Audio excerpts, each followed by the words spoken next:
혼자서만 세상을 사는 듯이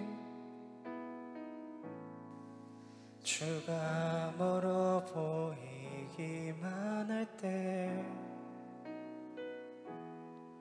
우리는 바라보아야 하네. 우리에게 주셨던 그 주님을 혼자서만 세상을 사는 듯이 주가 멀어 보이기만 할 때 우리는 바라보아야 하네. 우리에게 오셨던 그 주님을 주님이 우리의 마음 아픔하시네. 가까이서 우리의 아픔을 공감하시네.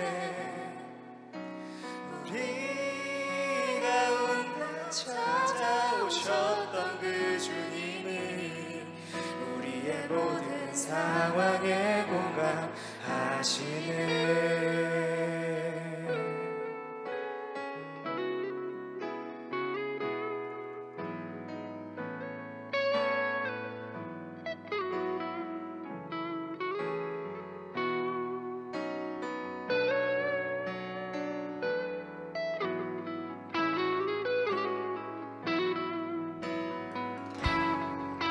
이 시간 함께 찬양합시다. 혼자서만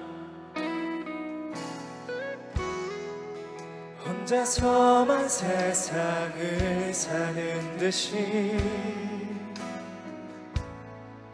주가 멀어 보이기만 할 때 우리는 바라보아야 우리에게 오셨던 그 주님을 혼자서만 세상을 사는 듯이 주가 멀어 보이기만 할 때 우리는 바라보아야 오셨던 그 주님이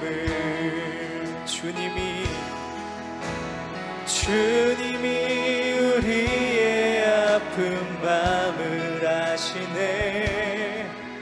가까이서 우리의 아픔에 공감하시네. 우리 가운데 찾아오셨던 그 주님이 우리의 모든 상황에 공감하시네. 주님이 우리의 아픈 마음을 아시네.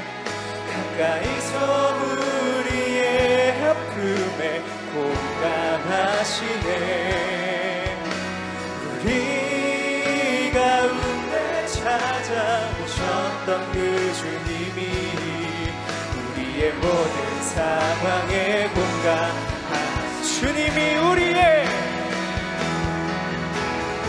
주님이 우리의 아픈 마음을 아시네. 가까이서 우리의 아픔에 공감하시네. 우리 가운데 찾아오셨던 그 주님이 우리의 모든 상황에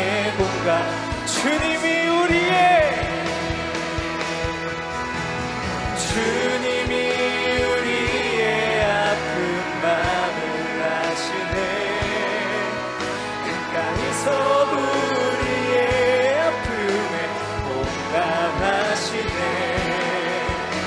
우리 가운데 찾아오셨던 그 주님이 우리의 모든 상황에 공감하시네. 아멘. 우리 이 시간 같이 좀 기도했으면 좋겠습니다. 정말 우리가 너무나 힘든 상황 가운데 살아가고 있지만, 어려움 가운데 있지만 주님 우리의 마음을 너무나 잘 아시고 정말 우리 때문에 이 자리에 이곳 가운데 내려오셨음을 주님 우리가 이 시간 기억하기 원합니다. 우리 이 시간 함께 기도할 때에 주님 내 안에 있는 어려움을 우리 다 같이 고백했으면 좋겠습니다. 우리 이 시간 함께 주님께 나아갑시다. 우리 기도하며 나아갑시다. 사랑의 주님 감사합니다. 아버지, 이 시간 우리가 주님 앞에 나아갑니다. 아버지, 내 안에 있는 모든 어려움과 걱정과 슬픔을 가지고 주님 앞에 나왔습니다. 아버지, 이 시간 또 이 예배를 통하여서 정말 우리의 해결되지 않는 문제들을 주님께 좀 가지고 나왔사오니 아버지, 우리 이 시간 이 자리 가운데 주님의 위로와 주님의 회복과 주님의 풍성하신 능력이 우리 가운데 있게 하여 주시옵소서. 그리하여서 정말 우리가 주님 우리 가운데 오시는 우리가 기억하게 하여 주시옵소서. 아버지, 정말 이 땅 가운데 슬퍼하는 자, 정말 슬픔의 자리에 내려오셨던 것을 아버지 우리가 이 시간 이 예배를 통해서 기억하게 하여 주시옵소서. 아버지, 주님의 예배를 기억합니다. 또 그리고 이 시간 우리 내 모든 것을 가지고 주님 앞에 나왔사오니 아버지 우리의 마음을 위로하여 주시옵소서. 아버지, 우리 아픔 감하여 주시옵소서. 주님 우리가 함께하여 주시옵소서. 주님 내가 주님 앞에 더 나아갈 수 있도록 주여 이 시간 이 자리 가운데 주여 우리가 동행하여 주시옵소서. 주님 아버지, 주님 다시만을 바라고 원합니다. 주님 다시만을 바라고 원합니다. 아버지, 이 시간 우리가 더욱더 주님 앞에 나가게 하여 주시옵소서. 주님 다시만을 바라고 원합니다. 아버지, 주님 앞에 나아갈 수 있게 하여 주시옵소서. 주님 아버지, 주님의 모든 것들을 주님께 가져나왔습니다. 내 마음에 있는 모든 것들을 주님 앞에 가져나왔습니다. 아버지, 이 시간 주님께 행복하게 원하오니 아버지, 주님을 일하여서 주님을 통하여서 행복하게 원하오니 아버지, 이 시간 나의 마음을 만져주시옵소서. 아버지, 청년들의 마음을 주여 만져주시옵소서.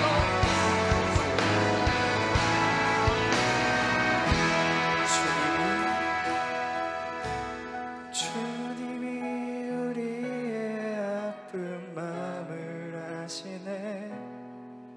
가까이서 우리의 아픔에 공감하시네. 우리 가운데 찾아오셨던 그 주님이 우리의 모든 상황에 공감하시네. 주는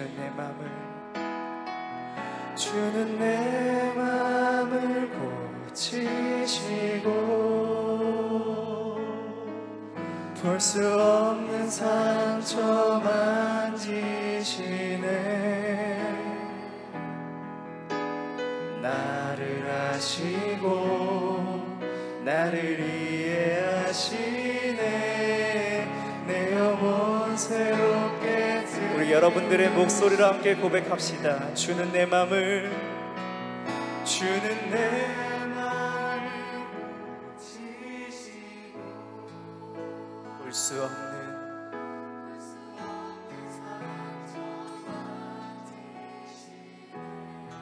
나를 아시고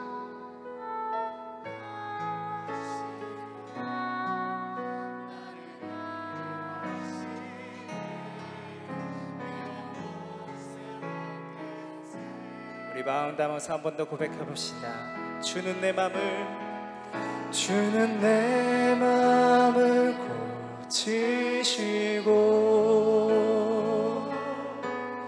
볼 수 없는 상처 만지시네.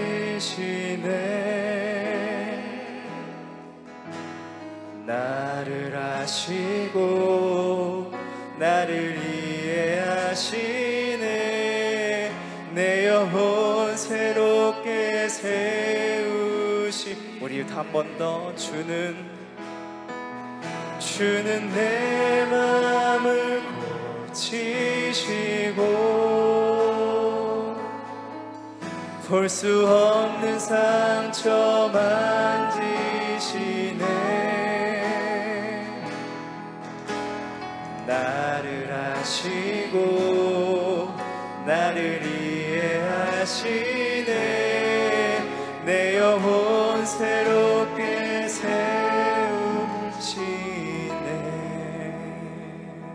우리를 위로하시는 그 주님께 영광의 박수 올려드립시다.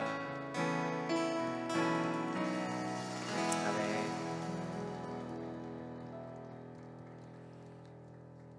우리의 아픔을 위로하시는 그 주님께 우리 자리에 일어나셔서 기쁨으로 찬양하며 나아갑시다.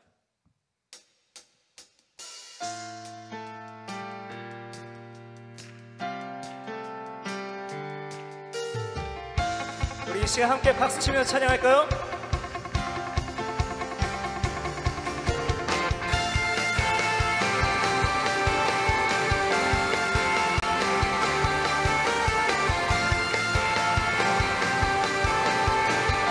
우리 함께 찬양합시다. 주는 약한 자 돌보시며 갇힌 자 자유케 하네. 눈 먼저 보게 하시며 억눌린 자 자유케 해 새롭게 하시는 주 기뻐해. 날 구원하신 주를 기뻐해. 날 자유케 하셨네. 기뻐해. 나는 피난처 되시니 그곳에 달려가 안전하리. 아멘.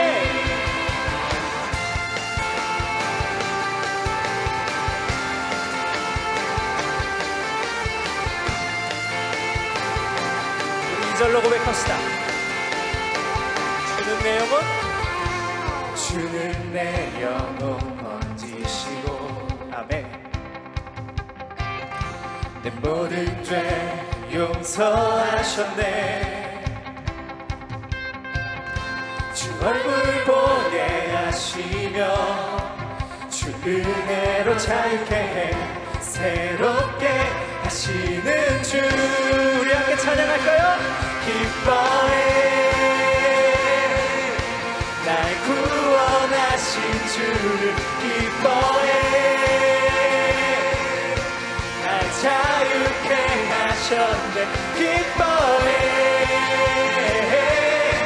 나의 피난처 되시니 그곳에 달려가 안전하리. 아멘. 여러분, 우리를 하나님께서 구원해 주셨습니까? 믿으십니까?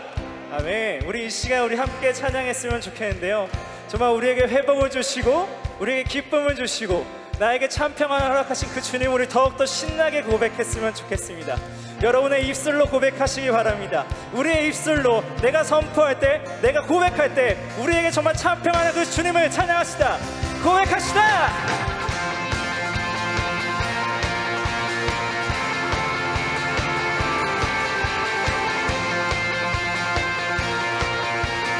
우리 악기로 한 번 더.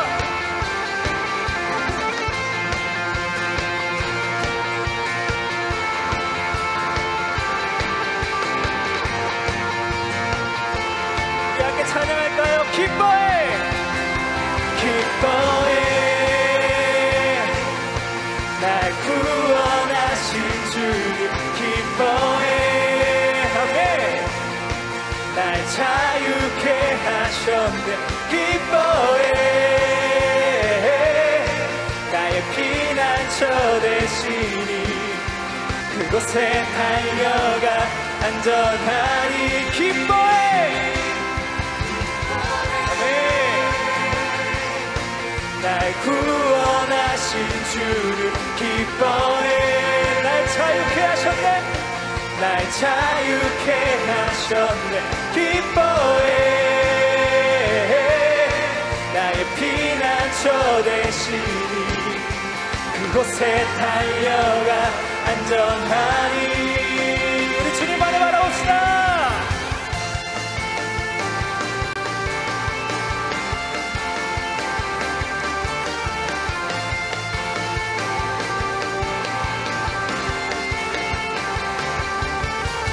할렐루야. 아멘.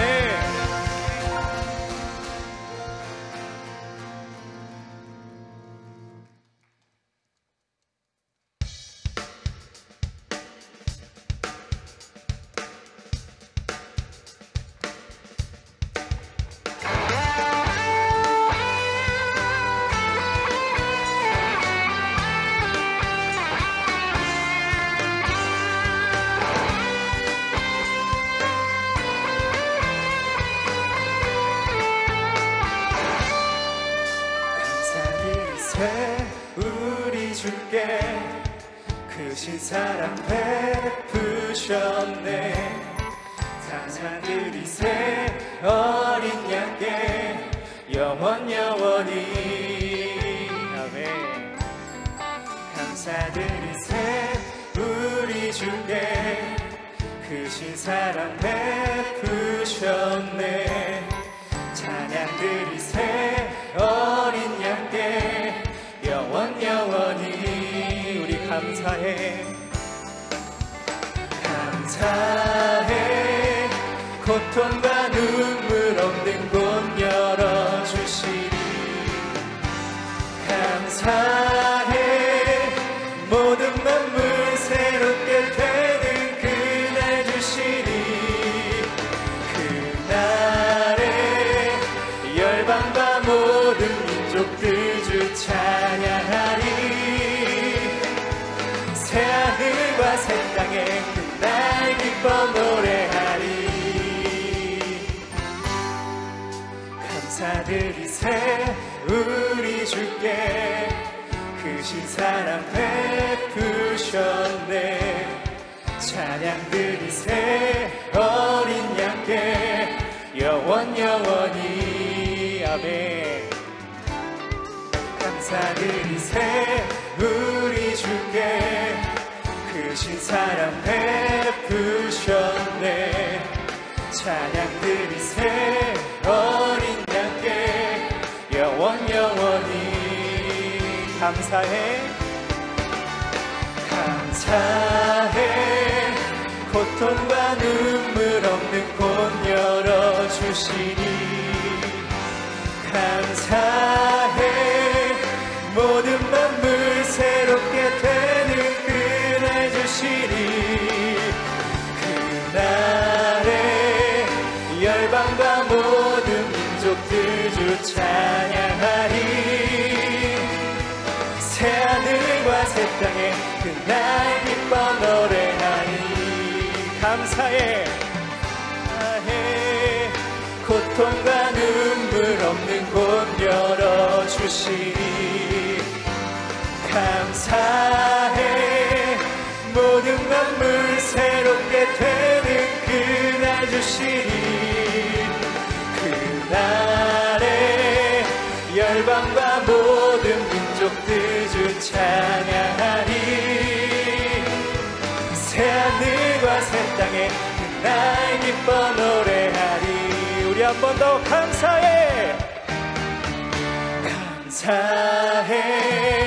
고통과 눈물 없는 곳 열어주시리. 감사해 모든 만물 새롭게 되는 그날 주시리. 그날에 열방과 모든 민족들 주 찬양하리. 새하늘과 새 땅에 그날 기뻐 노래해. 새하늘과 새 땅에 그날 기뻐 노래해. 새하늘과 새 땅에 그날 기뻐 노래하리.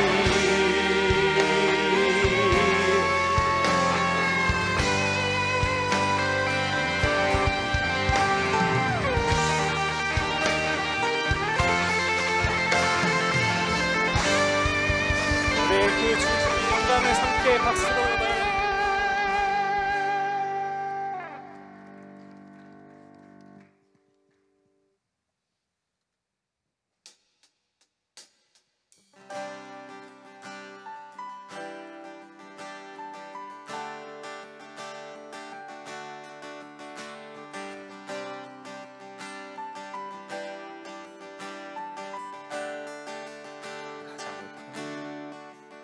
가장 높은 곳에서 가장 낮은 곳으로 찾아오셨네. 날 살리려고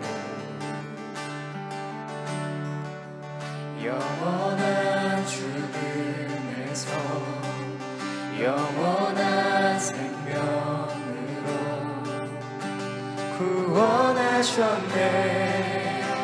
크신 은혜로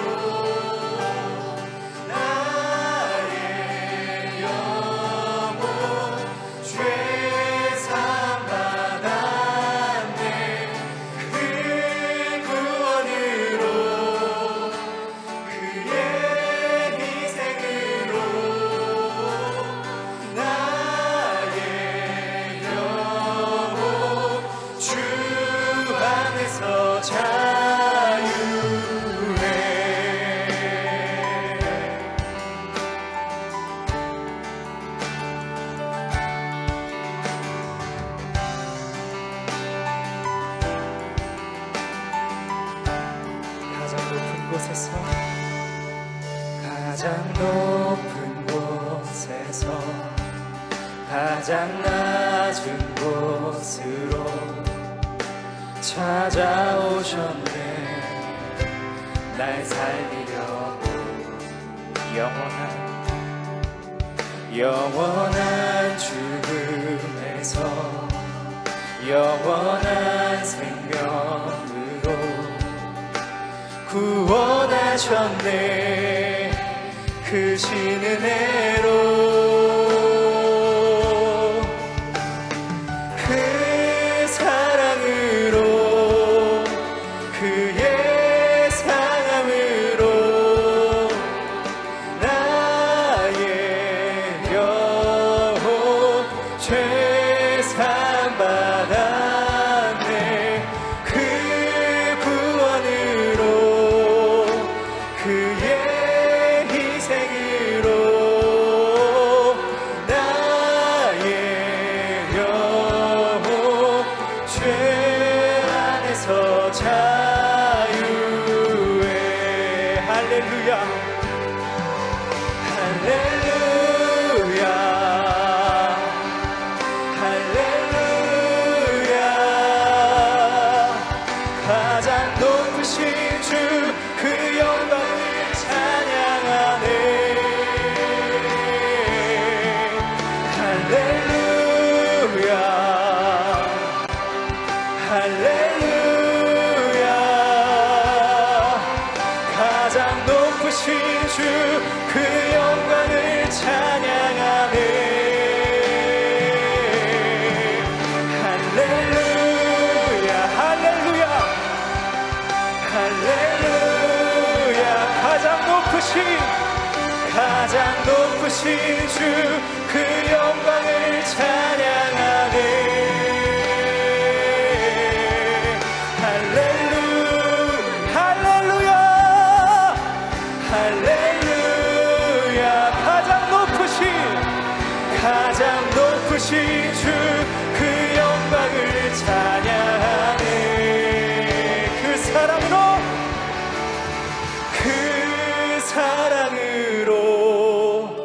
그의 상함으로 나의 영혼 죄산 받았네. 그 구원으로 그의 희생으로 나의 영혼 주 안에서 자유해.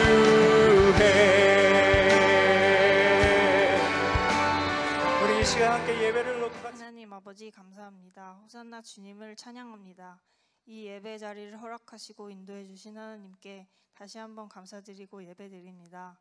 어지러운 세상 속에서도 하나님을 찾고 온라인과 오프라인으로 주님께 나아갑니다.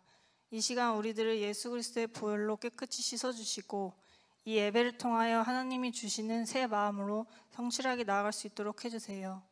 지금은 많은 사람들이 불안을 겪는 힘든 때입니다. 하나님의 긍휼하심을 간절히 구합니다. 그리고 우리가 먼저 철저하게 삶으로 회개하길 원합니다.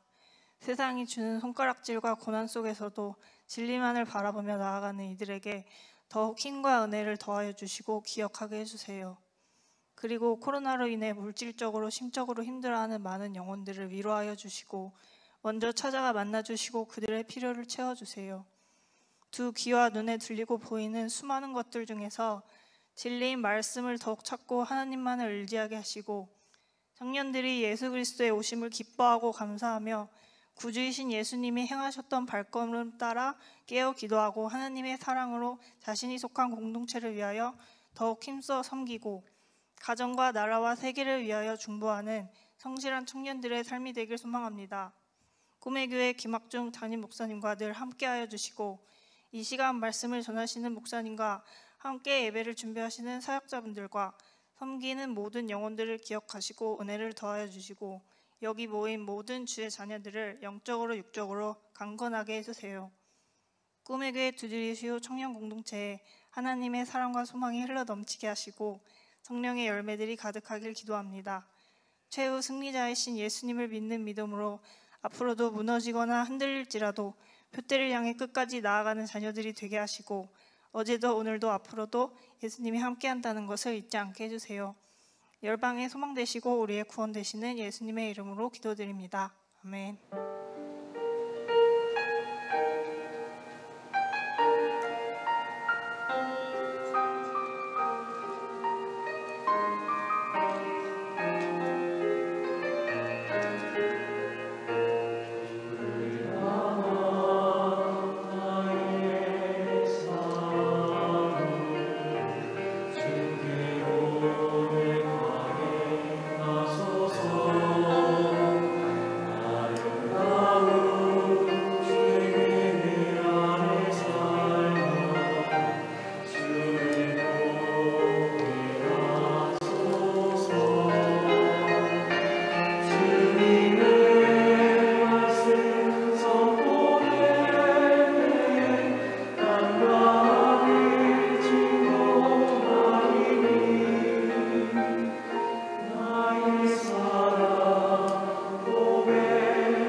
우리 방세희 목사님께서 이제 젊은이 교회를 담당해 주시겠는데요. 우리 이 시간 방세희 목사님을 위해 함께 축복성 함께 부르시고 방세희 목사님의 인사 짧게 듣도록 하겠습니다. 우리 함께 고백합시다. 당신은 하나님의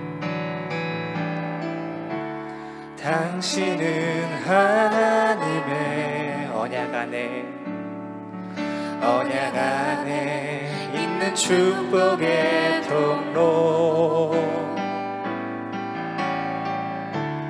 당신을 통하여서 열방이 주께 돌아오게 한 번 더 고백합시다. 당신은 하나님의 언약 안에 있는 축복의 통로 당신을 통하여서 열방이 주께 예배하게 되니. 우리 이 시간 방세희 목사님 환영한다고 더 큰 박수 보내드립시다. 방세희 목사님 짧게 청년들을 위해서 한 말씀 해주시기 부탁드리겠습니다. 감사합니다. 네. 이렇게 예상치도 못하게 전혀 모르고 있었는데 이렇게 환영해 주셔서 너무나 감사드리고, 사실 청년부 맡게 되면서 많은 고민과 또 기도의 제목들이 떠올랐습니다. 무엇을 해야 우리 청년들이 특히 이 어려운 시대 가운데서 믿음 잃지 않고 또 기쁨 가운데 살아갈 수 있을까, 청년답게 살아갈 수 있을까, 이런 부분들을 많이 고민하고 있는데 하나님께서 주시는 많은 마음들이 있어서 제가 그것들을 잘 지도하고 이끌면서 여러분들과 함께 하려고 지금 기도로 준비하고 있습니다. 이렇게 축복해 주셔서 다시 한번 감사드리고, 한 가족이 되었잖아요. 한 가족인 만큼 정말 사랑하고 정말 가족다운 공동체가 될 수 있도록 제가 최선의 노력을 다하도록 하겠습니다. 다시 한번 이렇게 축복해 주셔서 감사드립니다. 환영의 박수 더 크게 부탁드리겠습니다. 감사합니다. 저는 아동보호 전문기관에서 사회복지사로 학대 피해 아동과 가정을 지원하는 일을 하고 있습니다. 작년에도 여러분께서 함께 해주셔서 학대 피해 아동과 가정에게 지원할 수 있었고, 그 결과 67명의 후원자분께서 177만 5천 원을 후원해 주셨습니다. 그래서 7가정에 생필품 혹은 겨울옷, 건강관리비, 청소용품을 지원할 수 있었습니다. 이런 도움은 학대 피해 아동과 가정에게 심리적 안정감을 선물할 수 있었습니다. 특별히 위 가정 중 한 어머님께서는 교회 나간 지 이제 한 달 되었고 새벽 예배 나가서 이제 기도했는데 저를 모르는 청년분들께서 도와주셔서 진심으로 감사드린다고 전해주셨습니다. 저는 이를 통해서 하나님께서 이 가정과 함께 하셨고, 또한 물질 후원 이외에도 가정을 위로하고 격려할 수 있었습니다. 만약 이 일을 저 혼자 했더라면 할 수 없었을 것입니다. 그러나 여러분께서 함께 하셨고 하나님께서 이 가정에 인도하셨기 때문에 이 가정을 도울 수 있었습니다. 작년과 마찬가지로 이번에도 학대 피해 아동과 가정에게 지원하고자 합니다. 지금 소개해드릴 가정은 아버님께서 사망하시고 어머니 혼자 3명의 아동을 돌보고 있습니다. 또한 어머니께서는 정신적으로 병을 앓고 있어서 수시로 비밀번호를 바꾸거나 혹은 불을 끄는 등 증세가 악화되었습니다. 그래서 이 가정에 아이들이 집에 들어가지 못하게 되었고 놀이터에서 잠을 자다가 다음날 담임 선생님에 의해 발견된 가정입니다. 이 아이들은 어머니께 수차례 연락했지만 연락이 닿지 않아 이제 시설에 입소하게 되었고, 첫째 아동은 시설에 입소할 때도 공부하는 모습을 보이는 등 공무원이 되고 싶다고 이야기를 했습니다. 그 이유는 가정에 하루빨리 복귀해서 동생들을 돌보고 경제적으로 보탬이 되고 싶다고 이야기하였고, 또한 셋째 아동의 경우 뇌전증을 앓고 있어 하루빨리 치료가 필요하지만 병원비가 부족해서 치료를 받고 있지 못하고 있습니다. 이번 드림 산타를 통해 이 가정에 학습비와 병원비를 지원하고자 합니다. 드림 산타는 오늘부터 총 3주 동안 진행될 예정입니다. 신청 방법은 예배당 뒤 부스에서 신청해 주시면 되시고 기부금 영수증이 필요할 시 발급해 드리고 이는 정직하고 투명하게 보고하겠습니다. 또한 꿈의 교회 소속된 총남성 교회에서 쌀 50포대를 학대 피해 아동과 가정에게 지원해 주셨습니다. 이 또한 진심으로 감사드립니다. 마지막으로 드릴 말씀은 작은 나눔을 통해 가정이 변화되고 지역사회를 건강하게 만들 것이라 생각합니다. 또한 여러분이 함께 해주신다면 다음 세대의 아이들에게도 희망이 될 것입니다.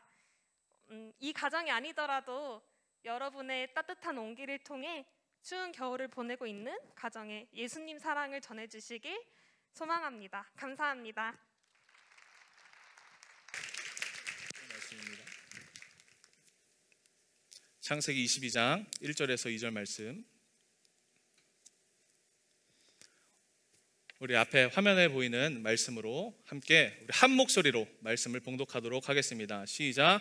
그 일 후에 하나님이 아브라함을 시험하시려고 그를 부르시되 아브라함아 하시니 그가 이르되 내가 여기 있나이다.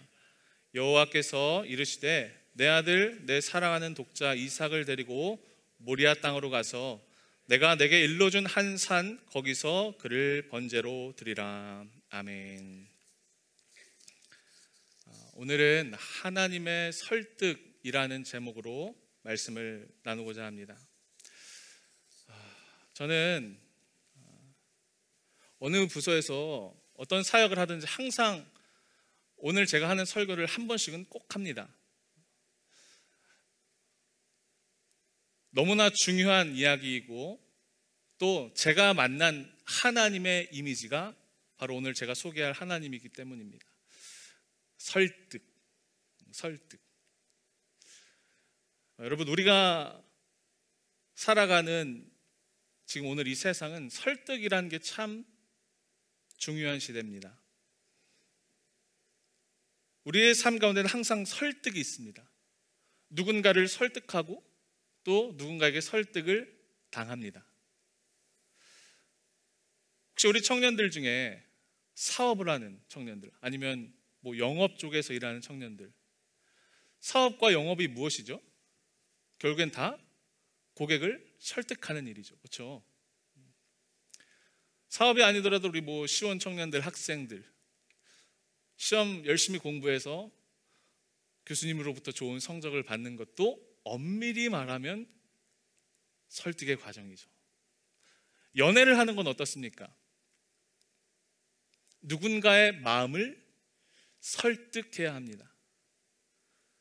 여기 대부분은 미혼이시겠지만 결혼한 혹시 유부남, 혹시 유부녀들, 결혼이야말로 설득의 연속입니다.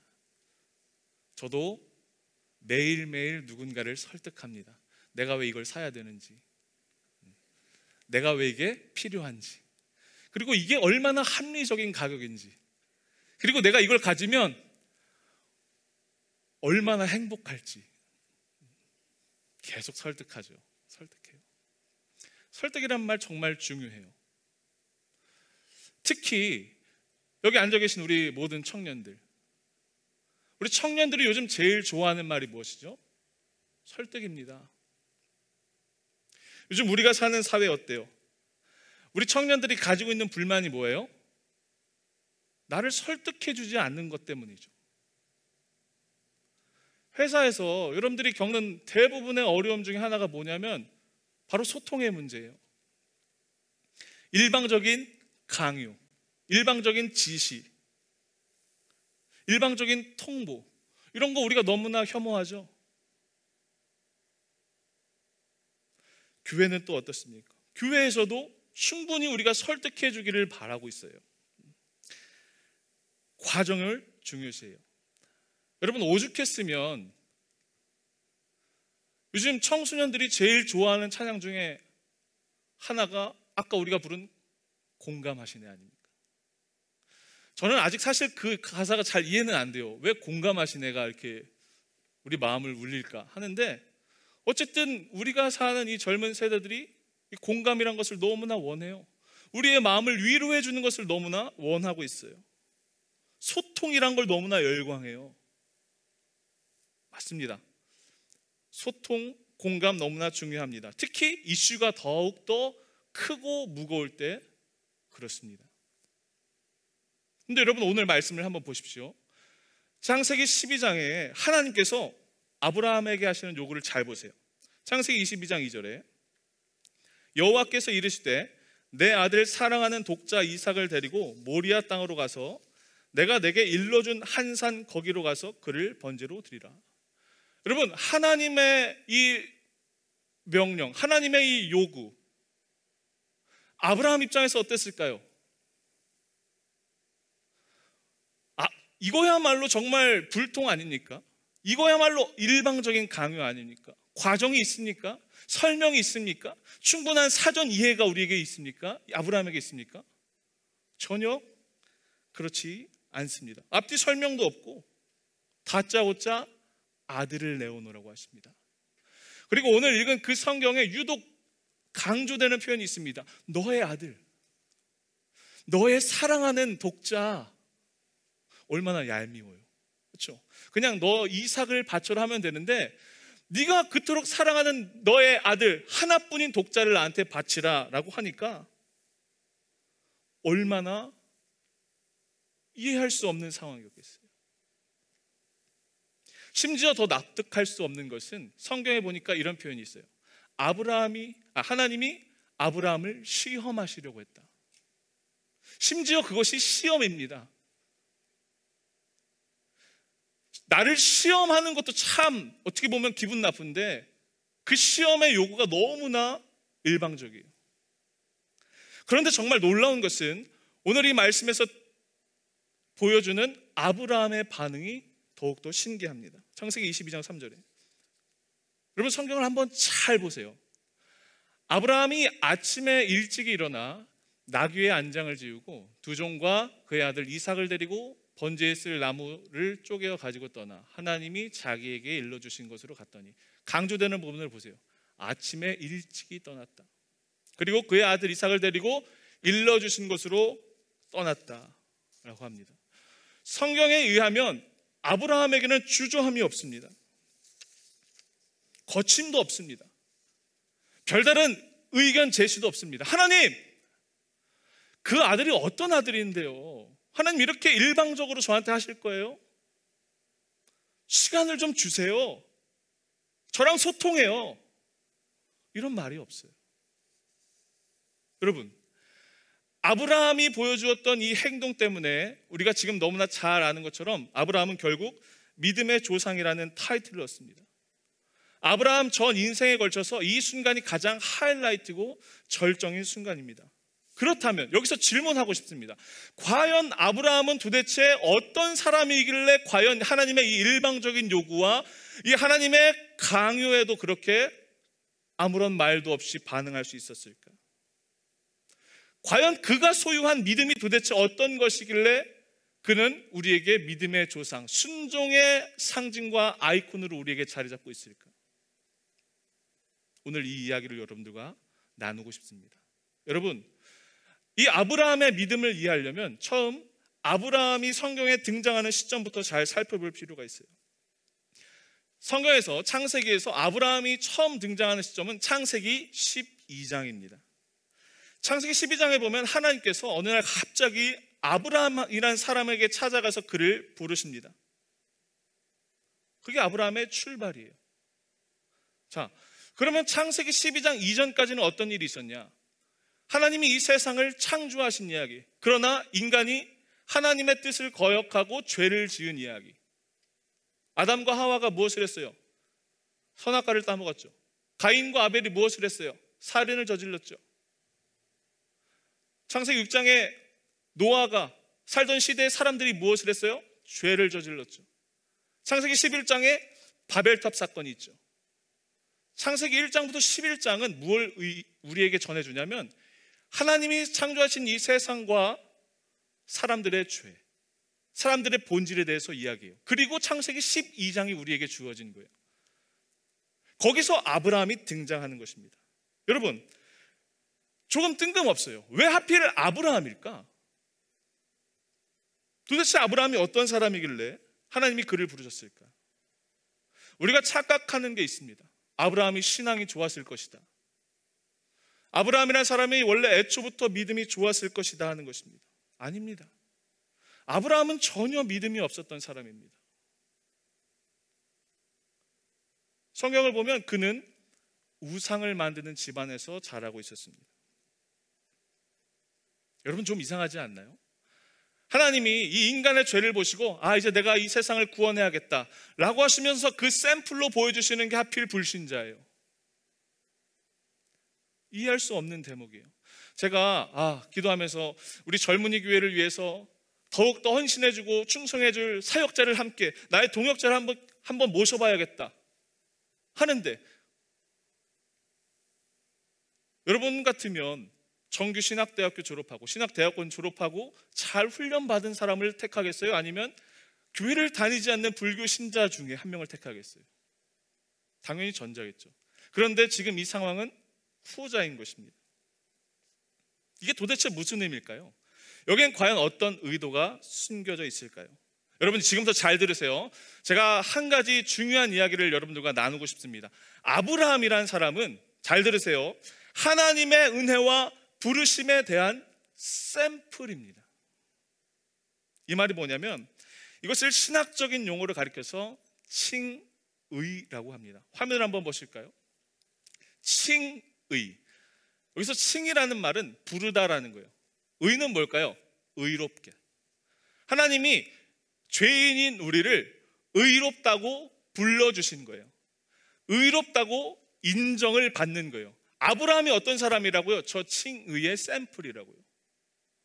그 다음 구원의 과정에 어떤 것들이 있냐면 성화가 있습니다.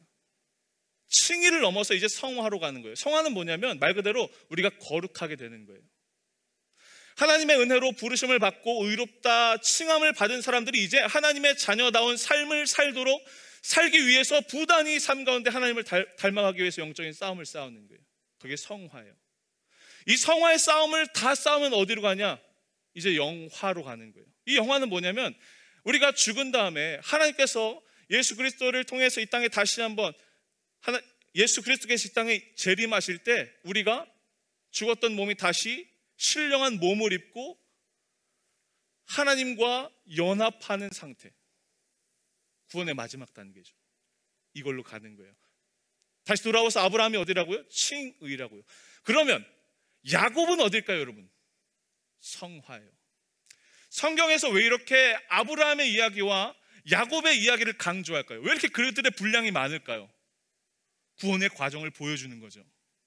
아브라함은 칭의의 모델이에요. 야곱은 성화의 모델이에요.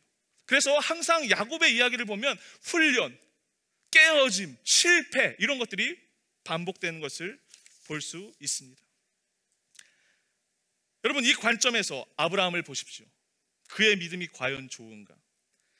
그가 하나님을 믿는 믿음이 아직 온전히 그 안에 없으니까 그의 삶이 얼마나 우왕좌왕하고 좌충우돌하는지 성경에서 그의 삶을 우리에게 고스란히 보여줍니다. 그의 삶이 어땠는지 순식간에 지나가도록 제가 설명을 해볼 테니까 잘 들어주세요. 다시 창세기 11장으로 돌아와서 어느 날 갑자기 하나님께서 아브라함에게 나타나셔서 말씀하세요. 사도행전 7장 2절에 3절에서 스데반이 이 아브라함의 부르심에 대해서 이렇게 설교했어요. 스데반이 이르되 여러분 부형들이여 들으소서.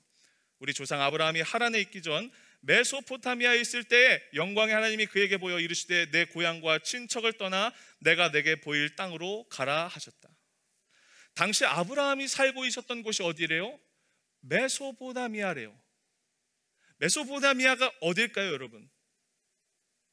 지도를 하나 보이실래요? 여러분 지도에 보시면 가장 오른쪽에 파란색으로 박스 쳐 있는 그림이 보일 것입니다. 거기 안에 뭐라고 써 있죠? 우르라고 써 있죠. 갈대아 우르입니다. 지금 아브라함이 부르심을 받은 곳은 저 메소포타미아 갈대아 우르예요. 바벨론 문명이 시작된 곳. 저 지도를 보면 티그리스 강과 유프라테스 강이 막 흐르고 있죠. 여러분은 세계사를 보면 문명이 어디서 시작되죠? 강줄기에서 시작되죠. 지금 아브라함이 있던 곳이 저 바로 우르라는 곳입니다. 그러면 하나님이 가라고 하신 약속의 땅 가나안은 어딜까요? 좌측으로 가시면 조금 더 긴 박스가 보이시죠? 거기가 바로 가나안 땅입니다. 자, 그런데 아브라함이 하나님의 부르심을 받아서 그렇게 가나안 땅으로 가야 하는데 어디에 정착했냐면 제일 꼭대기 하란에 정착합니다. 저게 뭐냐면 아직도 아브라함이 자기가 살고 있던 그 문명을 벗어나지 못하는 거예요. 말씀을 따라 떠나긴 했는데 여전히 자기의 삶을 포기하지 못하고 문명을 따라 계속 거슬러 올라가는 것입니다. 그러다가 거기서 그만 정착을 해버려요. 하나님이 말씀하신, 하나님이 약속하신 그 땅은 분명히 저 멀리 있는데 가다가 중간에 하란에서 멈춰버리는 거예요. 왜 그럴까요? 하나님을 향한 믿음이 아직 온전히 없으니까. 말씀을 분명히 들어서 따라가긴 하는데 이 말씀이 도대체 뭔지 모르니까, 아직 그의 삶에 하나님에 대한 이해가 없으니까 자신이 살고 있던 이 문화를 벗어나는 게 너무나 두려운 거예요. 그게 바로 아브라함의 삶이었습니다. 그래서 창세기 12장에 보면 1, 2, 3절에 이렇게 되죠. 아브라함아, 네가 살고 있는 땅을 떠나서 내가 너에게 보여줄 땅으로 가라. 내가 너를 통해서 큰 민족을 이루겠다. 너를 내가 복이 되게 하겠다. 이렇게 다시 한번 아브라함을 부르십니다. 그 말을 듣고 나서야 아브라함이 하란을 떠나서 드디어 가나안 땅으로 가게 되는 것입니다. 그런데 성경을 보니까 이 가나안 땅에 도착했는데 또 문제가 생겼어요. 12장 10절에 그 땅에, 가나안 땅입니다, 기근이 들었으므로 아브라함이 애굽에 거류하려고 그 길로 내려갔으니 이는 그 땅의 기근이 심하였습니다. 약속의 땅에 왔는데 거기 마침 기근이 들었어요. 그래서 어디로 갔냐면 애굽으로 내려갑니다. 왜 그랬을까요? 믿음이 없으니까. 하나님이 오라고 하신, 여기로 가라고 하신 땅에 오긴 왔는데 기근이 들어서 하나님의 약속을 지키지 못하는 것입니다. 그래서 더 화려한 문명 있고 먹고 살기 좋은 애굽으로 도망가는 거죠. 어떻게 보면 당연하고 어떻게 보면 자연스러운 반응입니다. 12장 후반부에 또 이런 일이 있습니다. 그렇게 이동한 애굽에서 도대체 어떤 일이 있었냐? 마침 아브라함의 아내 사라가 너무나 아름다워서 애굽 왕이 그 사라를 자신의 아내로 삼으려고 하는 일이 있습니다. 순간 목숨의 위협을 받은 이 사라가, 아브라함이 뭘 하냐면 자기 아내를 가리켜서 내 여동생이라고 거짓말합니다. 이 사건 때문에 하나님이 바로에게 재앙을 내리십니다. 그래서 그 이유를 알게 된 바로 왕이 두려움 가운데 아브라함에게 아내를 데려가려고 합니다. 여러분, 이때 아브라함이 무슨 생각을 했을까요? 우리가 이 성경을 통해서 바로왕 자꾸 들으니까 너무 친한 왕 같죠. 맨날 하나님한테 심판받고 벌받고 하니까 별거 아닌 왕 같죠. 여러분, 바로왕이 누구예요? 그때 당시에 그 세계를 제패하고 있는 제국의 왕이었어요. 황제였어요. 그 황제가 지금 자기 앞에 와서 벌벌 떨면서 너 왜 나한테 거짓말했어? 네가 믿는 하나님 너무 무서워. 아내를 도로 꼭 데려가. 이 말을 하는 거예요. 아브라함이 무슨 생각했을까요? 도대체 하나님이 어떤 분이시길래 천하의 저 바로가 내 앞에서 벌벌 떠는가? 이런 경험을 통해서 아브라함의 마음속에, 그의 심령 속에 믿음이 조금씩 생기기 시작하는 것입니다. 그리고 나서야 다시 가나안 땅으로 바로가 돌아갑니다. 아브라함이 돌아갑니다. 그 다음 창세기 15장에 또 어떤 일이 있습니까? 여전히 아브라함의 믿음은 아직 온전치 못합니다. 어느 날 하나님이 아브라함을 불러서 아브라함아 밖에 나가봐라. 그리고 하늘을 봐라. 하늘에 뭐가 보이니? 하나님, 많은 별이 보입니다. 저 별이 너의 자손일 거야. 내가 너로 저런 큰 민족을 이루게 해줄 거야. 약속하십니다. 아브라함이 처음에 믿었어요. 알겠습니다. 그래서 하나님이 그걸 참 좁게 보셨어요. 그런데 깜깜무소식이에요. 하늘의 별처럼 셀 수 없는 자손을 나한테 주신다고 했는데 자식이 없어요. 자녀가 없어요. 그래서 16장에 가서 뭘 합니까? 첩을 통해서 아들을 낳습니다. 그가 이스마엘이죠. 여전히 인간적인 방법을 모색하고 자기 살 길을 생각합니다. 그 다음 17장에 아브라함이 99세가 되었을 때 하나님이 또 나타나 느닷없이 이렇게 말씀하십니다. 아브라함아, 너 이름을 바꿔라.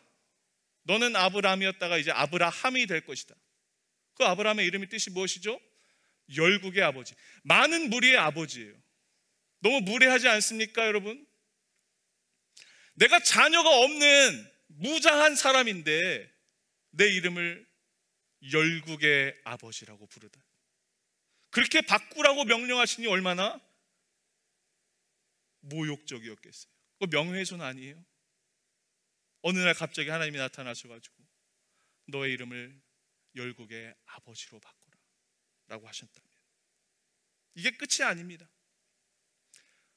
하나님이 또 뭘 얘기하시냐면 할례를 행해라. 와, 도대체 어디까지인지 모르겠어요. 할례가 뭐죠, 여러분? 생식기에 칼을 대는 것입니다. 99세. 여러분, 제가 요즘에 너무 슬픈 게 뭐냐면, 제가 너무 저보다 나이가 많으신 형님들 앞에 죄송한데, 요즘 어느 순간부터 이 회복력이 너무나 떨어지는 게 너무 슬프더라고요. 아마 공감하시는 분들 계실 거예요. 어디 살짝 상처가 나잖아요. 이 상처가 없어지지가 않습니다. 아물지가 않아요. 우리 20대 시원 청년들, 젊은 우리 청년들은 전혀 공감하지 못할 내용인데 곧 그런 시대가 옵니다. 공감하시죠? 어디가 다치면 회복이 안 돼요. 그런데 99세인 할아버지의 몸에 칼을 대라니. 그리고 아들을 낳는데 너무나 결정적인 역할을 하는 그 생명의 상징인 생식기에 칼을 대라니. 하나님의 명령을 도무지 이해할 수 없습니다. 그의 아내 사라의 이름도 바꾸십니다. 사레에서 사라로. 아브라함이 그때 속으로 하나님을 비웃습니다. 성경에 나오는 말이에요. 하나님, 속으로 제가 100살이고 제 아내가 90살입니다. 열국의 어머니라는 이름을 주신다고요? 애를 낳을 수 있을까요? 하나님께 이렇게 비꼬듯이 대답해요. 창세기 17장 18절에 여러분 보세요. 성경 이야기입니다. 아브라함이 엎드려 웃으며 마음속으로 이르되 100세 된 사람이 어찌 자식을 낳을까 하니 사라는 90세니 어찌 출산하려 하고 아브라함이 이에 하나님께 아뢰어 이스마엘이나 하나님 앞에 살기를 원하나이다. 이게 뭐예요? 하나님, 이스마엘이나 잘 살게 해주십시오. 그의 믿음의 상태가 어떤지 이해되세요? 그런데 더 놀라운 건 하나님이 그럼에도 불구하고 아브라함을 포기하지 않았어요. 창세기 18장 19절에 가서 하나님 이번엔 종을 통해서 아들을 낳을 것을 다시 한번 약속해 주시는데 이번엔 사라가 그거 듣고 킥킥킥 대다가 들켜서 하나님한테 혼나요. 하나님이 아브라함에게 너의 아내 사라는 내가 말하는데 내가 약속하는데 왜 비웃니? 성경의 이야기입니다. 내가 못 믿어오니? 하나님 그렇게 말씀하세요. 아브라함이 재산이 많아져서 조카인 롯과 영역을 분할했습니다. 자기 조카 롯이 선택한 땅이 나중에 하나님의 심판을 받아서 다 불에 타버리고 맙니다. 그것이 바로 소돔과 고모라입니다. 아브라함이 그 소식을 듣고 소돔과 고모라가 불길에 휩싸였다는 소문을 듣고 그곳으로 달려갑니다. 눈앞에 연기가 자욱한 그 광경을 보면서 아무 말도 하지 못합니다. 아브라함이 소돔과 고모라를 보면서 무슨 생각을 했을까? 도대체 하나님은 어떤 분이시길래? 도대체 하나님은 어떤 분이시길래 그가 말씀하신 대로 다 그 말이 이루어지는가? 그의 안에 조금씩 믿음이 자라나기 시작합니다. 그리고 하이라이트, 창세기 21장에 드디어 하나님이 약속하셨던 아들을 주십니다. 이삭을 주십니다. 그제서야 아브라함 속에 하나님은 진짜 그 약속을 이루시는 분이구나. 하나님은 진짜 살아계셔서 우리 가운데 역사하시는 하나님이구나라는 믿음이 이제 창세기 21장이 돼서야 그의 안에 완성되는 것입니다. 그분은 전능하신 분이구나. 신실하신 분이구나. 이 믿음이 그의 안에 자라납니다. 여러분, 제가 왜 이런 성경의 이야기를 쭉 설명하는가? 아브라함이 하나님을 온전히 신뢰하기까지 하나님께서 그의 인생 가운데 항상 시시때때로 찾아오셔서 그의 인생을 붙드시고 또 그의 인생을 개입하시고 그의 인생을 훈련시키는 단계가 끊임없이 이어졌다는 거예요. 하나님이 포기하지 않으세요. 어찌 보면 하나님 입장에서도 너무나 불쾌하고 저 정도 믿음밖에 안 되나 실망스러운 부분들도 너무나 많이 있을 텐데 하나님이 포기하지 않으시고 끝까지 그 하나님을 저버리는 아브라함에게 찾아가서 계속 약속을 주세요. 이 과정을 한번 보십시오. 창세기 11장에 하나님 명령에 떠나라. 내가 보여주는 땅으로 가라. 그런데 어때요? 가지 못하고 하란에 정착해요. 12장에 또 떠나라. 큰 민족을 이루고 복이 되게 해주겠다. 그런데 어때요? 기근을 피해 애굽으로 피신해요. 아내를 여동생으로 속여요. 12장에 애굽과 바로에게 내가 재앙을 내리겠다. 거기서 하나님의 살아계심을 경험해요. 15장에서 하늘의 별을 세어보아라. 너의 자손이 이와 같을 것이다. 그런데 인간적인 방법으로 첩에게서 아들을 낳아요. 그 다음에 17장에 너의 이름을 바꾸라. 속으로 비웃으면서 이스마엘이나 잘 살게 해주십시오예요. 18장에 너가 아들을 낳을 것이다 했더니 사라가 아내가 속으로 불신하면서 비웃다고 혼나요. 19장에 소돔과 고모라를 멸망시키겠다 하셨어요. 그리고 그 심판을 직접 눈으로 목격해요. 21장에 아들을 주겠다 하신 약속을 진짜 이루게 됐어요. 그 마음 가운데 기쁨과 감사가 생겼어요. 하나님을 향한 신뢰가 그제서야 그의 안에 자리 잡게 되었다는 것입니다. 여러분, 그리고 오늘 창세기 22장입니다. 하나님이 마지막으로 그의 믿음을 최후의 시험을 하십니다. 오늘 말씀이 아주 의미심장합니다. 하나님이 아브라함을 시험하시려고. 창세기 22장까지 그의 믿음을 연단시키고 키워오셨던, 그의 믿음을 훈련시키셨던 하나님이 이제 마지막으로 그의 믿음을 확인하시는 장면이에요. 여러분, 아브라함 어땠을까요? 혼란스러웠을 거예요. 분명히 고민이 됐을 거예요. 왜? 이제 나의 믿음이 좀 완성된 것 같은데, 하나님 믿을 만한 분인 것 같은데 어떻게 또 이런 이해할 수 없는 삶을, 이해할 수 없는 명령을 나에게 하실지 분명히 오락가락했을 거예요. 분명히 그도 인간적인 고민을 했을 거예요. 그런데 여기서 우리가 기억해야 한 가지, 그냥 지나쳐서는 안 되는, 기억해야 하는 한 가지 대목이 있습니다. 하나님이 이삭을 모리아 땅에 있는 한 산으로 가라고 하신 것입니다. 모리아 산이라는 것은 아브라함이 살고 있던 거주지에서 약 80km 떨어진 곳입니다. 왜 하나님이 그 산을 지정하셨을까요? 왜 모리아 산일까요, 여러분? 왜 80km 떨어진 곳일까요? 이왕이면 아들을 죽여야 하는데 좀 가까운 곳, 그리고 내가 좀 심리적으로 안정적인 곳, 그나마 좀 내가 이해할 수 있는 곳이어야 하지 않을까요? 그런데 생판 모르는 집에서 멀리 떨어진 곳입니다. 거기엔 이유가 있습니다. 이곳에서 모리아산까지 가려면 3일이 걸립니다. 아브라함에게 하나님이 72시간을 주신 것입니다. 이게 무슨 의미일까요? 그에게 그의 믿음을 돌아볼 수 있는 시간을 하나님이 주신 것입니다.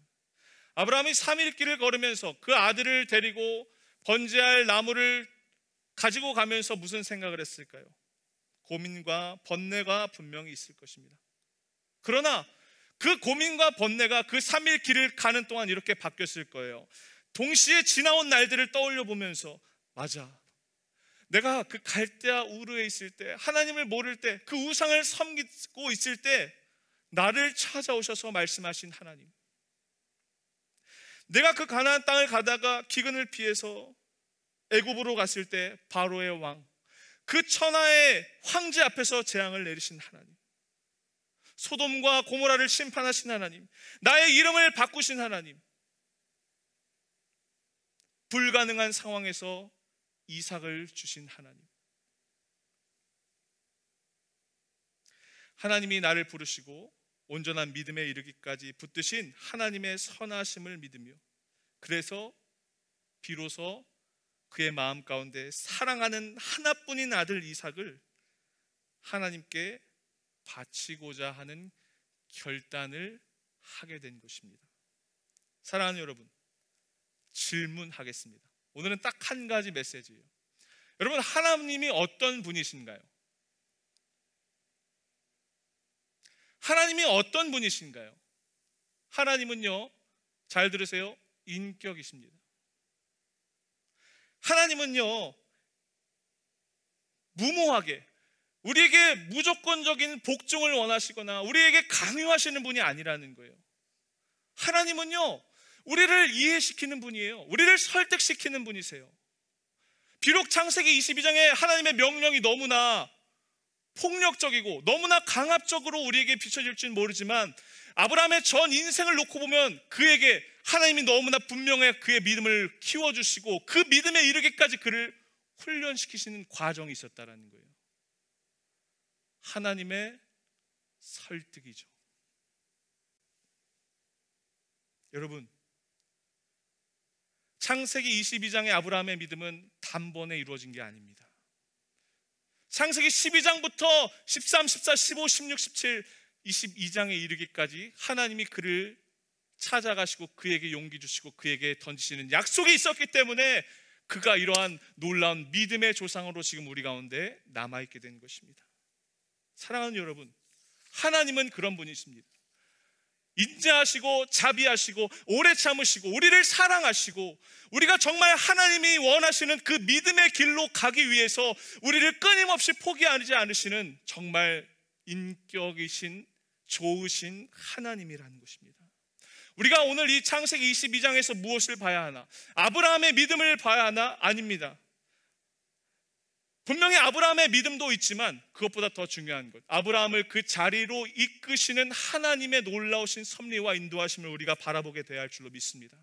사랑하는 우리 청년 여러분, 그분의 인격을 보십시오. 그분의 성품을 보십시오. 그분의 인자하심과 그분의 사랑을 바라보십시오. 여러분, 인격이라는 게 무엇입니까? 인격. 제가 이것도 여러 번 얘기했어요. 너무나 중요해서 여러 번 얘기하는 거예요. 인격. 지, 정, 의죠. 지는 무엇이죠? 우리의 이성이죠. 지식이죠.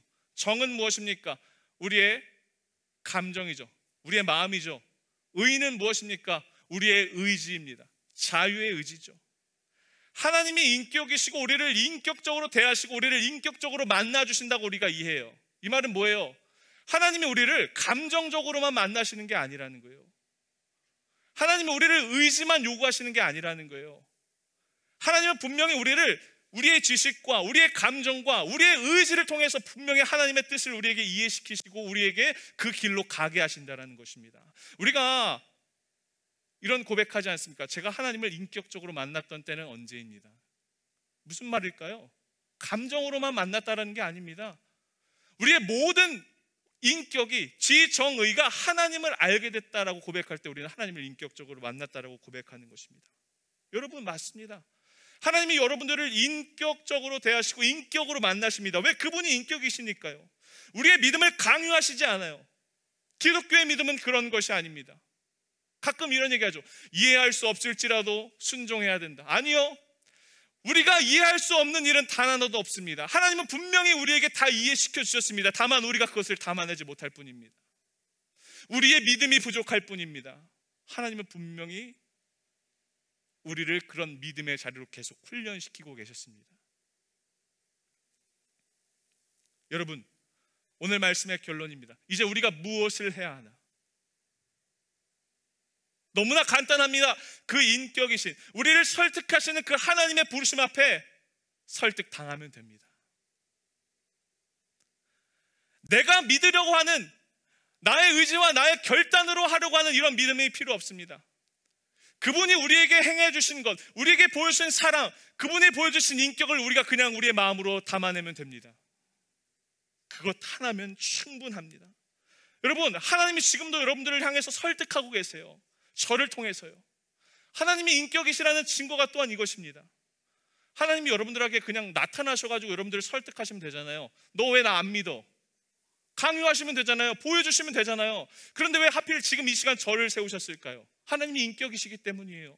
같은 고민, 같은 시대, 같은 어려움을 겪고 있는 사람의 입술을 통해서 하나님은 살아계시고 하나님은 완전하시고 하나님은 지금도 우리 가운데 역사하시다라는 것을 똑같은 환경에 있는 사람의 입술을 통해서 여러분들에게 말씀하시는 거예요.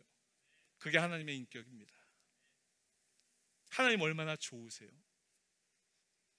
여러분, 사랑하는 우리 젊은이 교회, 우리 모든 청년 여러분, 하나님 앞에 설득당하게 되시는 여러분들의 삶이 되시기를 축복합니다. 우리는 그분께 무조건적인 복종을 하는 것이 아닙니다. 그분께 자발적으로 순종하는 것입니다. 많은 청년들이 고민하죠. 이거는 이해할 수 없어요. 왜 제가 그것을 해야 되죠? 왜 제가 그렇게 해야 되죠? 맞습니다. 그런 고민이 분명히 있을 수 있습니다. 그러나 우리가 하나님 앞에 행하는 모든 일들은 내가 억지로 하는 게 아니라 정말 자발적으로 하나님 앞에 기쁨과 감사하는 마음으로 순종하며 사는 거예요. 제가 여기 있는 우리 청년들, 특히 봉사하는 청년들에게 꼭 하고 싶은 말이 있어요. 여러분, 자발적으로 하세요. 누군가에 의해서 끌려가면서 억지로 하지 마세요. 하나님 그거 기뻐 받으시지 않으십니다. 하나님 앞에 구걸하듯이 하지 마세요. 하나님 그런 분 아닙니다.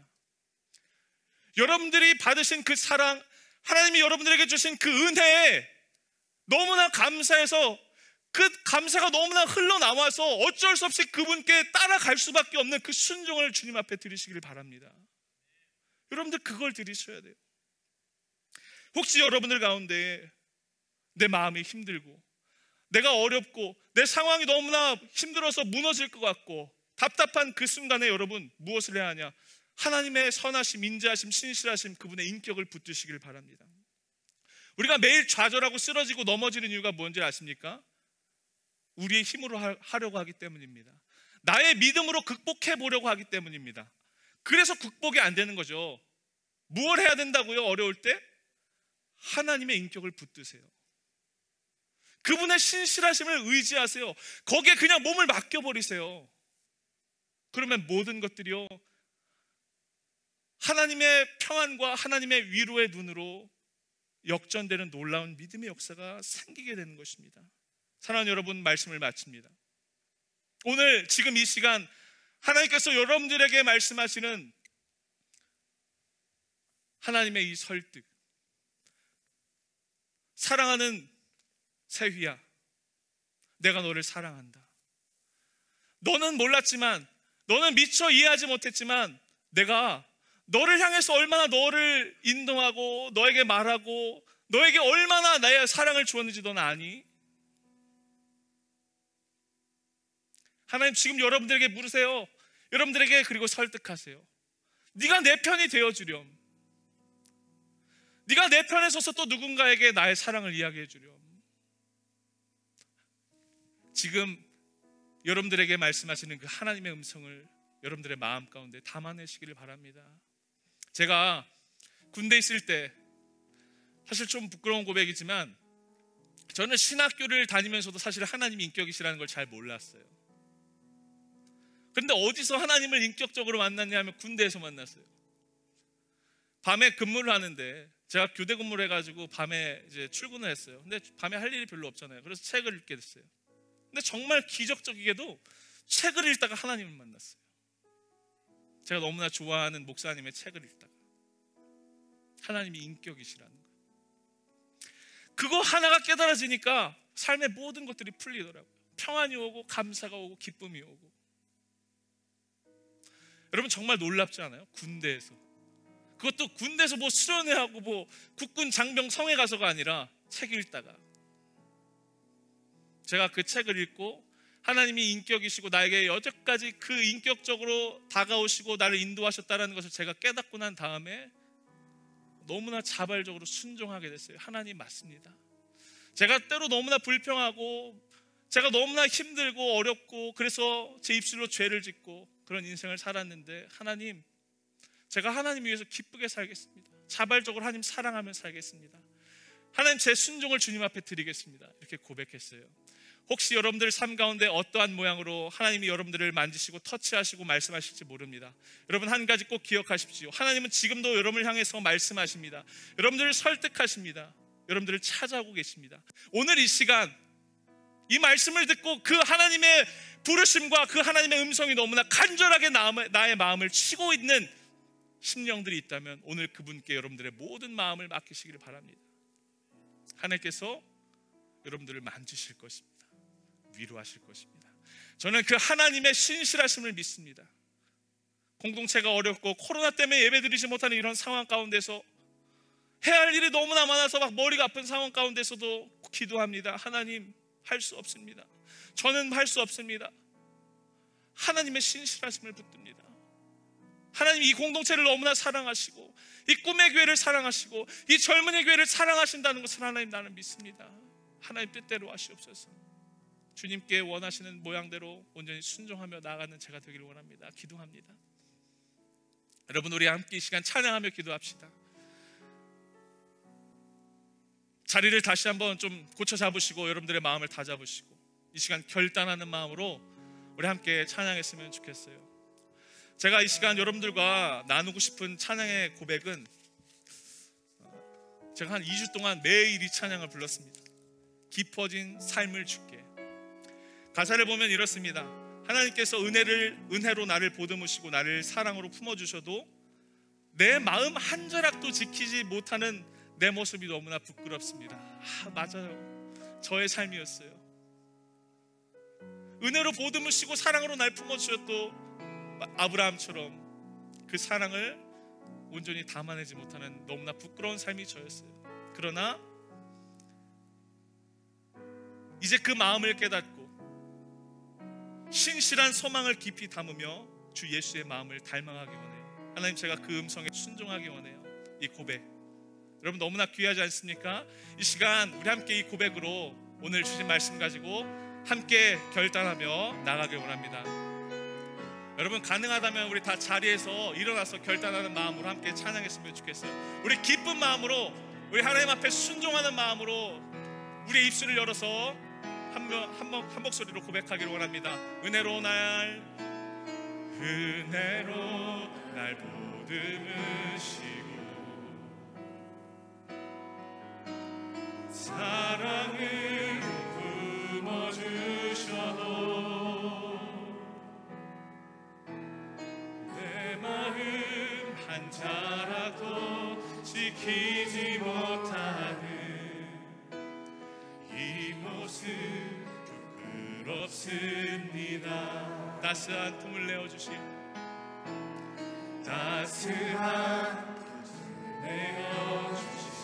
주님 앞에 나아갑니다. 주님 앞에 나아갑니다. 표현 못할 긍휼로 나를 붙드시는 주 이름 난 바라봅니다. 아멘. 매일 마주한 슬픔을 견뎌나가며 주 예수의 마음을 닮아 가네. 두려운 걸음마다 주가 동행하니 주지하며 오늘을 건네 주의 신실한 소망을. 여러분, 하나님의 신실하심에 이 시간 집중해 보세요.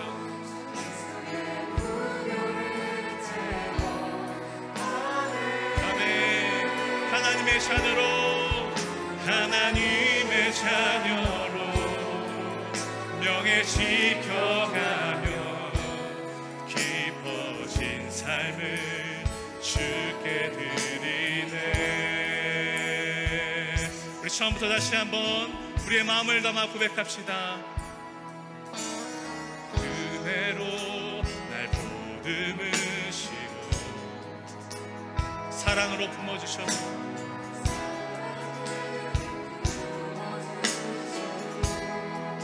내 마음 한 자락도 지키지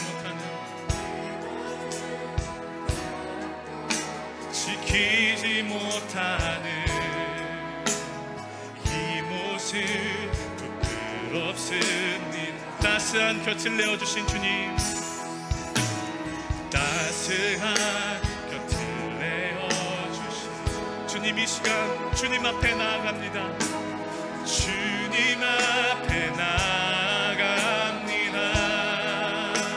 아멘. 표현 못할 긍휼로 나를 붙드시는, 그렇습니다. 주님의 긍휼은 표현할 길이 없습니다. 매일 마주한 슬픔을 견뎌나가며 주 예수의 마음을 닮아 가네. 두려운 걸음마다 주가 동행하니 주지하며 오늘을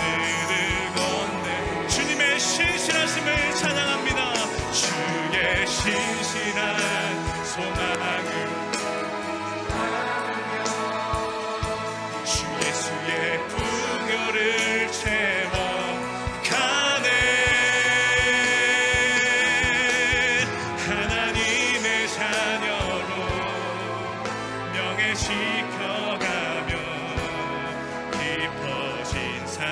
한 번 더 고백합시다. 매일 마주한 슬픔을 견뎌가며 매일 마주한 슬픔을 견뎌나가며 주 예수의 마음을 닮아가. 여러분 그분의 인격을 붙드세요. 두려운 걸음마다 주가 동행하니 주시하며 우리의 삶이 비록 어렵고 힘들고 답답할지라도 주의 신실하심을 닮으며 나아가는 것입니다. 그분의 풍요로우심, 그분의 마음을 우리의 삶 가운데 배워가는 것입니다. 하나님의 자녀로, 하나님의 자녀로 명예 지켜가며 깊어진 삶을 주께 드리네. 매일 마주한 슬픔을 견뎌나가며 주 예수의 마음을 닮아가네. 두려운 걸음마다 주가 동행하니 주시가며 그분의 신실하심에 여러분들을 맡기세요. 주의 신실한 소망을 깊이 담으며 주 예수의 풍요를 채워가네. 하나님의 자녀로 명예 지켜가며 깊어진 삶. 우리 마지막으로 우리 결단하는 마음으로 찬양합시다. 매일 마주한 슬픔을 견뎌나가며. 오 주님 감사합니다.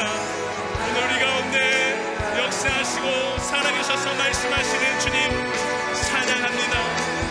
두려운 걸음마다 주가 동행하니 주시하며 오늘을 걷네. 주의 신실한 소망을 깊이 담으며 풍요를 채워가네. 하나님의 자녀로 명예 지켜가며 깊어진 삶을 여러분들 우리의 순전한 고백으로 올려드립시다. 매일 마주한 슬픔을 견뎌나가며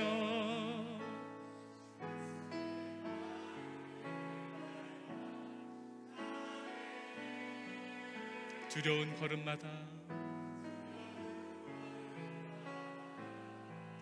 주가 동행하니 주의지하며 오늘을 걷네.